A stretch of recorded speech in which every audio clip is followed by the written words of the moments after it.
When the holidays start to feel a bit repetitive, reach for a Sprite Winter Spiced Cranberry and put your twist on tradition.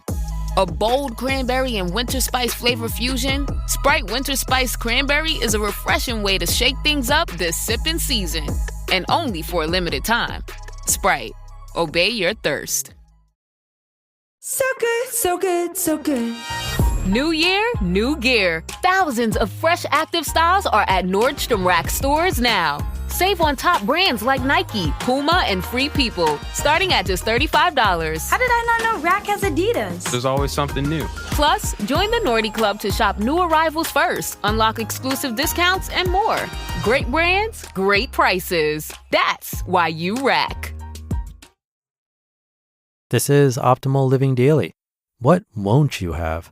By Tynan of Tynan.com. I'm your host and narrator, Justin Malik. We're going to get right to it as we optimize your life.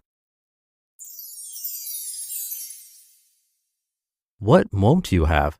By Tynan of Tynan.com. Ask anyone what their top priority is, and I bet you get at least 3. If you were to observe their actions, maybe you'd notice that the top priority they're acting on has nothing to do with any of the 3 they listed. We all want a lot, and that's because it's easy to want a lot.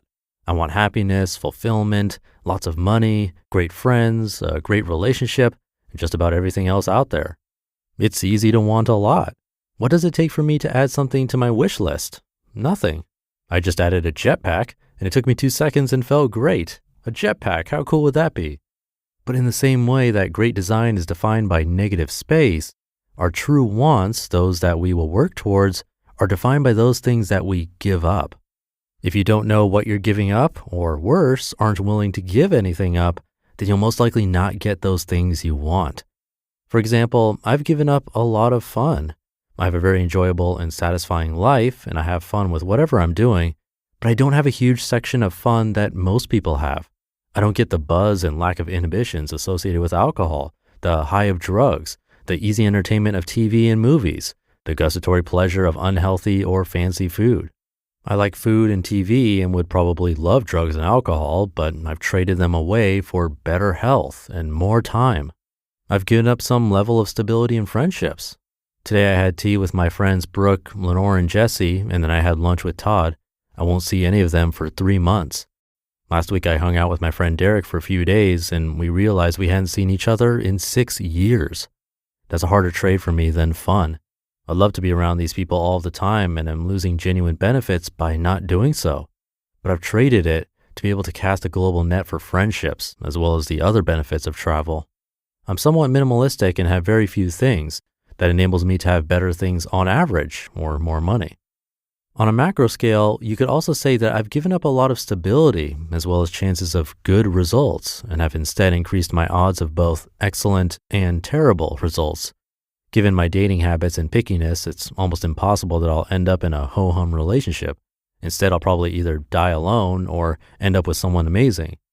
The same is true of financial success. Being unwilling to have a real job flips my bell curve upside down. Zooming in, today, you have 12 hours. Will you get good rest, or will you get more work done? Will you spend time with your friends, or will you work? Will you learn, or will you be entertained?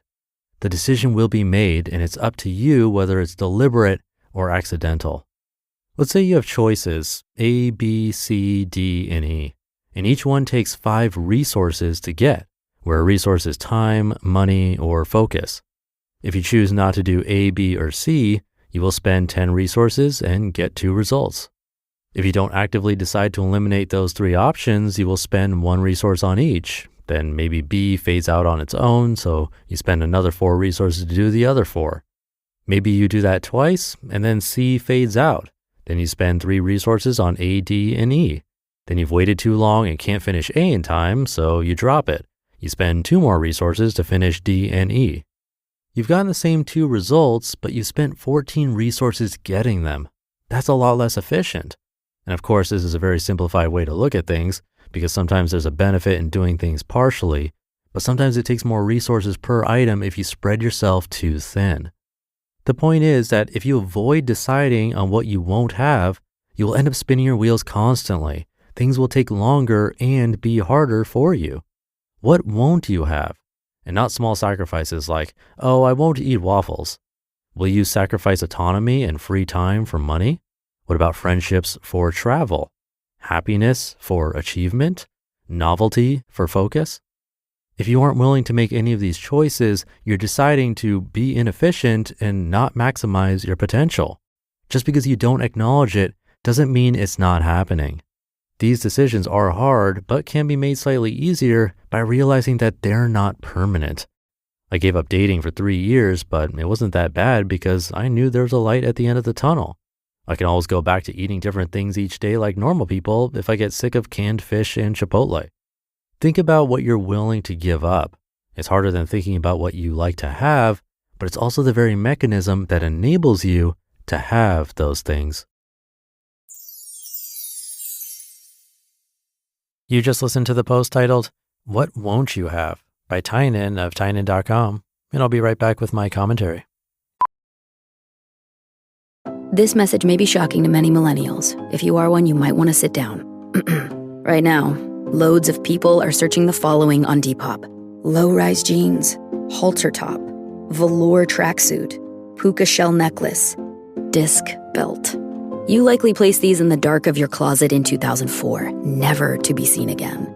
But if you can find it in yourself to dust them off, there are a lot of people who will give you money for them. Sell on Depop, where taste recognizes taste. This episode is brought to you by State Farm. Listening to this podcast? Smart move. Being financially savvy? Smart move. Another smart move? Having State Farm help you create a competitive price when you choose to bundle home and auto.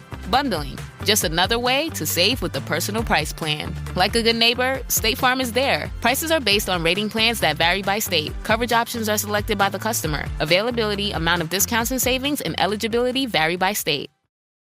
Thank you to Tynan.